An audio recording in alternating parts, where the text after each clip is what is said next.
Welcome back to Reading Bear. Today, we will take a look at some new malicious compliance stories.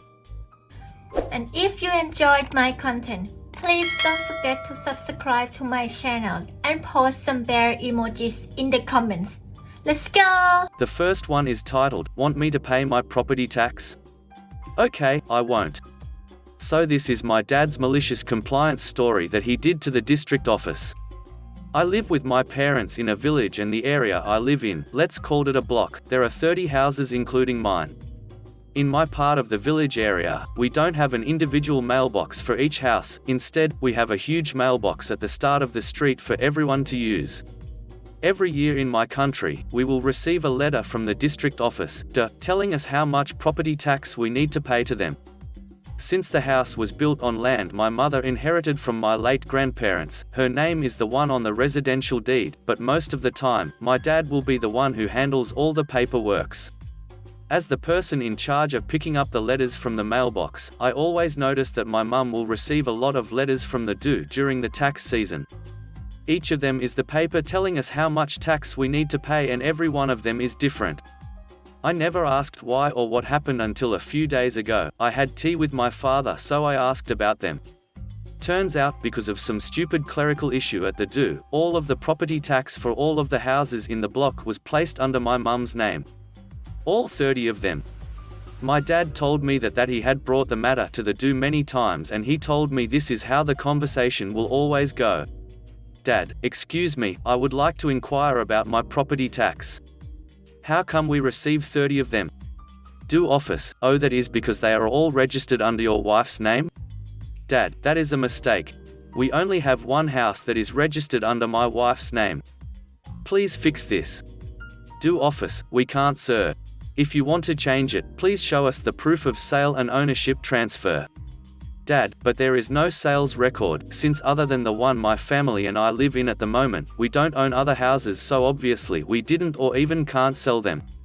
DO office, unfortunately sir, we can't help you unless you have that evidence. Please pay your residential tax, sir. Dad, well, which one should I pay? Which one of them is for the house that I'm living in? DO office, you need to pay all of them, sir.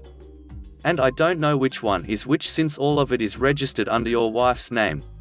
Dad, so you want me to pay for my residential tax, but you can't tell me which one is mine, and you won't be able to fix this unless I show you the proof that we had sold the houses we don't own?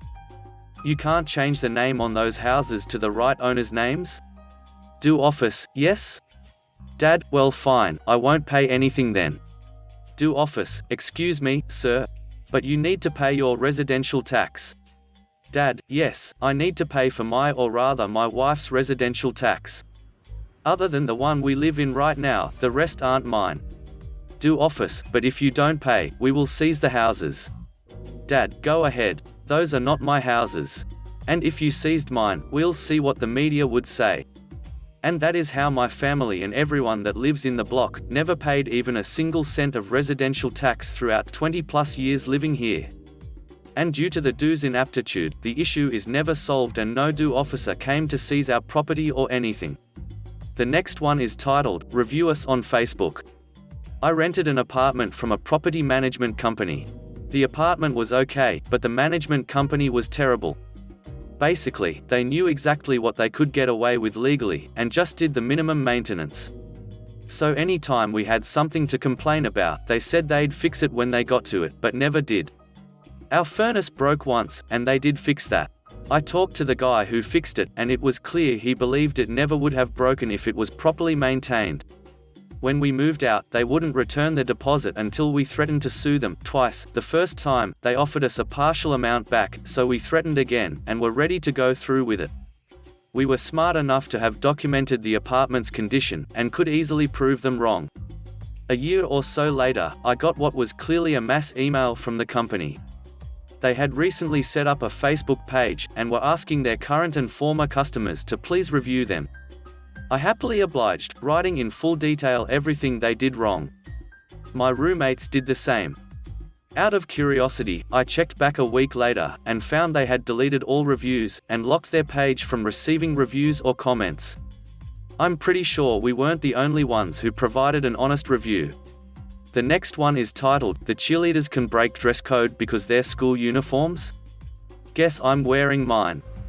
Someone's story about their friend wearing a skirt to school and getting bloomers reminded me of my own malicious compliance in high school. Way back in 2013 I was a sophomore in high school, and there was a tradition that on Fridays, the cheerleaders, football players, without their pads of course, band members, and the other groups performing wore their uniforms to class. This wasn't a written tradition, and only the cheerleaders and dance teams' uniforms broke dress code. Nobody really batted an eye to it. I wasn't a skirt person, but I liked dresses once in a while. As one can tell by my user, I grew up in Texas, and it's still significantly hot in August, September. So one time while wearing a casual sundress in September, I was pulled out of class and reprimanded because the end of my dress was 4 inches above the knee, when the dress code said no shorter than 2. I pointed out the cheerleaders and dance teams' uniforms every Friday and how they reached mid-thigh at their longest, but was told that was okay because students can wear official school uniforms. And was sent home to change. Clearly, somehow someone had forgotten I was on the golf team. Immediately my mind was turning to the next Friday. The school had recently upgraded the golf team uniforms the year prior, and the girls' team uniforms consisted of a short-sleeve collared polo shirt and a skirt. If you don't know what a skirt is, it's essentially a skirt and short shorts combined. It looks like a skirt, but they essentially act like built-in bike shorts, and these duckers were short, I'd argue shorter than the average cheerleader skirt. So that next Friday, about 3 days later, to my parents' surprise, I was ready to go that morning in my golf uniform, as compared to taking a bag to keep the clothes in to change into after school. But I just said, Fridays, we can wear our uniforms to class, and they accepted without question and took me to school. Well, by second period, I was sent to the office yet again, and the first thing the assistant principal asked me was why I would deliberately disobey her right after our last conversation, and threatened in school suspension. I'll never get anywhere in life by not listening, yada yada yada. When I finally had a chance to get a word in, I said, but this is my school golf uniform, and I pointed to our school's logo that was sewn into my polo shirt. You said students can wear official school uniforms to class, why are the cheerleader uniforms okay and mine isn't? This isn't even a skirt, it's a skirt, and it has pants. I still remember how upset she was. She stared me down for what seemed like a millennia. Then she snapped and told me to get out of her office, and go sit in the lobby area. That I knew what she meant, and she would be calling my parents about this blatant disrespect. So I waited and played on my iPod and chatted with the nice secretary, trying to keep myself distracted, because in reality I had been really trying not to cry. I had massive anxiety when it came to authority, but I still had my naive sense of injustice, and I didn't just want to let this go. After about 20 minutes, she popped her head out and in a very monotone voice, told me I could go back to class and to let teachers know I had gotten permission from the front office to wear my uniform. Then she went back in and closed the door before I could even think to respond. I spent the rest of my day dealing with teachers questioning me about my outfit and one or two calling the front office to double-check my claim that I had in fact gotten permission, and went to practice after school as normal before being carpooled back home.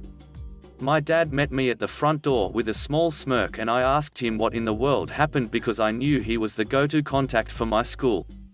So I knew she called him.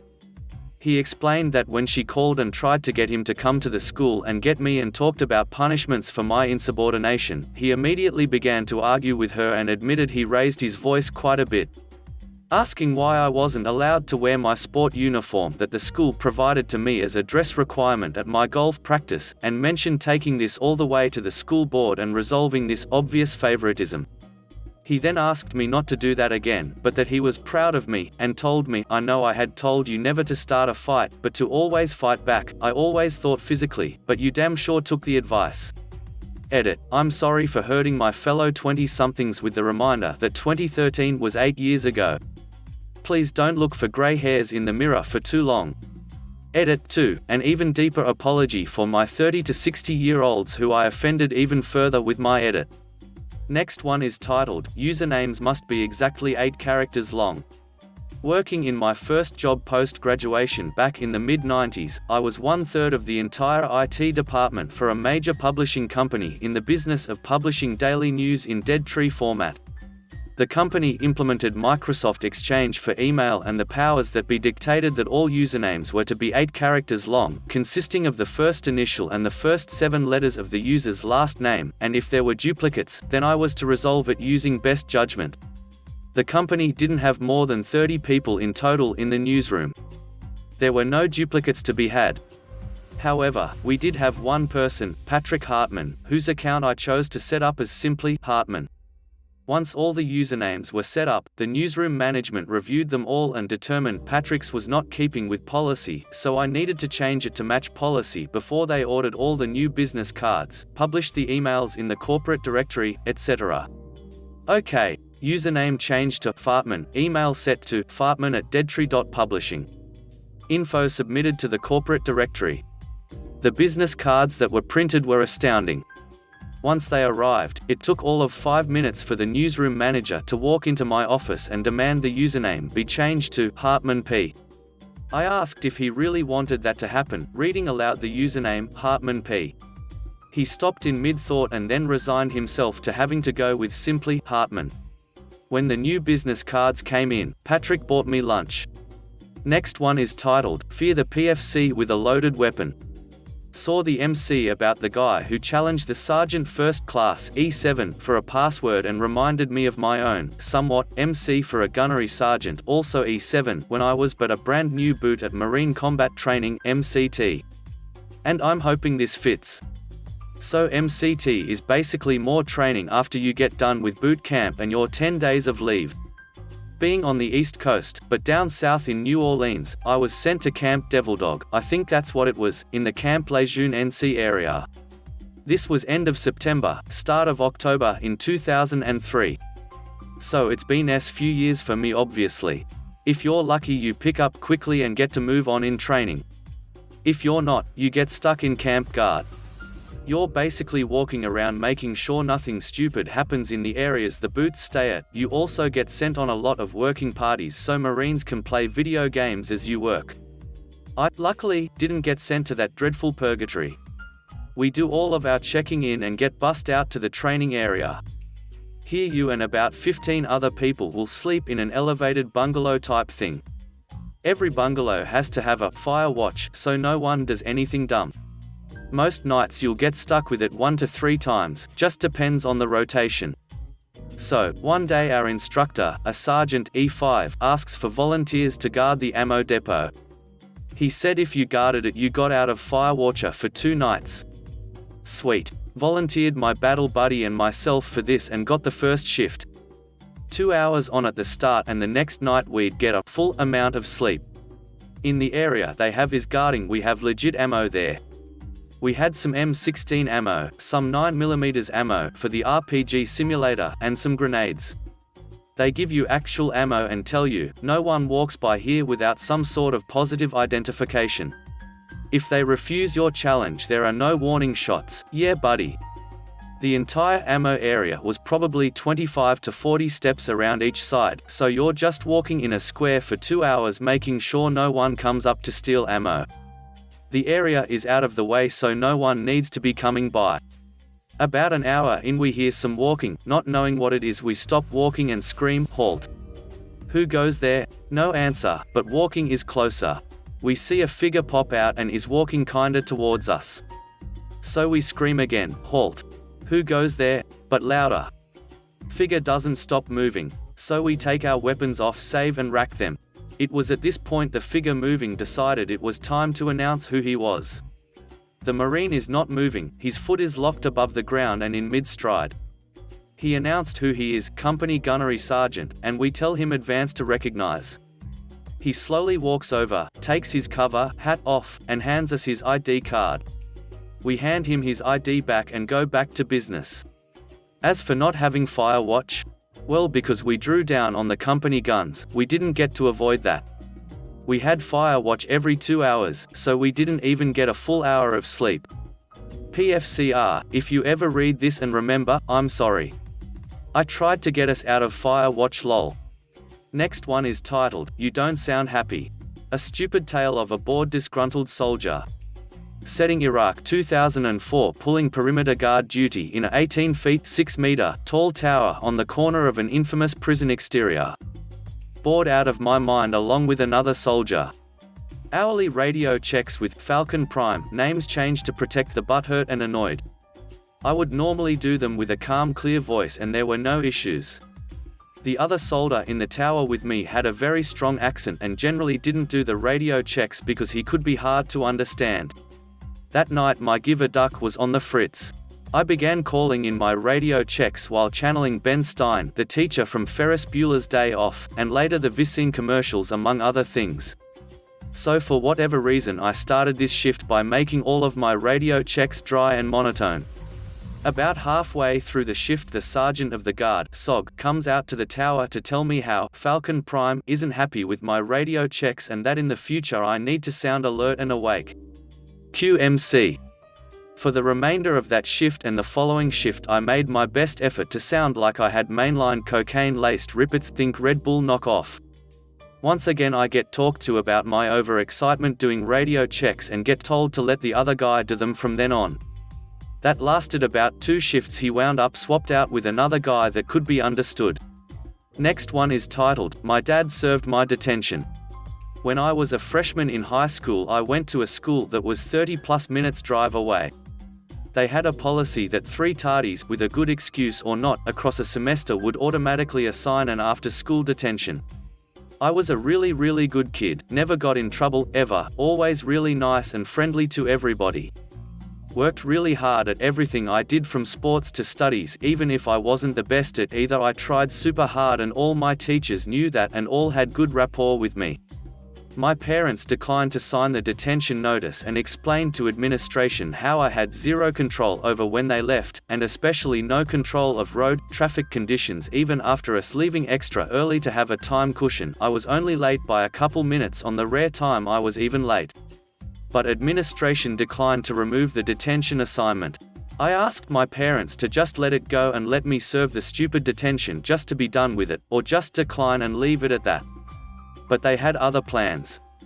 The next day my little professor looking social worker counselor dad, with the big glasses, briefcase, worn down notepad, and his prized 20-year-old Mont Blanc pen signed himself into the school to serve detention the next afternoon, much to the embarrassment and discomfort of the administrators. They had a hard time holding eye contact with him and were visibly uncomfortable. They found an empty room to put him and checked in on him once or twice, even offered to let him leave early, but he declined so he would serve the full amount of detention they assigned and wrote sentences for an hour until detention was over. To my recollection, after that there seemed to be a differentiation between excused and unexcused tardies. I don't know if for the whole school, but for us anyway, it was never an issue for me after that. But like I said, it was rare anyway to even be a couple minutes late. At the time I was so embarrassed, but looking back now it's kind of funny, and I appreciate the point he was making in not letting me get punished for something I didn't do wrong and had no control over. Last one is titled, My Boyfriend Told Me to Finish My Breakfast, and so I did. I'm sure other people have submitted stories of this type, but I choose to maliciously comply with the rules of the sub that state original content means happened to you, rather than unique. This story is also like approximately 7 years old, so my memory's a bit foggy. I dated my first boyfriend when we were in high school, me 15 and him 16. We were long distance and neither of us could drive initially, so that meant every time I came to visit him or he came to visit me, one of our parents would have to tag along, and we'd make a day of it. Maybe a little awkward, but I really liked his mum, so no biggie. On one day, he came to my city, and we decided to hit up a breakfast joint I liked and then go see a movie. Now this was one of those breakfast joints, you know the type. They serve pancakes 1.5 feet in diameter. They obviously take up an entire skillet to make. The max is a stack of 3, and you will have leftovers. These things are huge. I got 2 chocolate chip pancakes, because I wanted to have some left for later. They arrive, and I'm about to dig in when my boyfriend looks me in the eye and goes, "No way you can finish those pancakes." Finishing those pancakes was never my plan, but I'm very stubborn and I didn't like his tone, so I told him I could if I wanted to. "Okay," he said, "then do it." He clearly didn't think I could swing it, but I have always been a prideful creature and I wasn't about to back down from a challenge. So I started eating. And I kept eating. I got full. I kept eating. I got extremely full. And I kept eating. I ate until I got so full I couldn't take another bite without risking getting sick. But there were still about 2/3 RDs of those pancakes left. And my boyfriend was looking a little too smug for my liking. So I sat at the table and allowed myself to digest. This was not a quick process, but he never gave me a time limit, so I decided to give my stomach plenty of time to relax. And when I was good and ready, which was about the time my boyfriend and his mum were finishing their meals, I resumed my toil. At the 1 hour mark, his mum begged us to give up so she wouldn't have to sit there any longer, but neither of us was willing to admit defeat.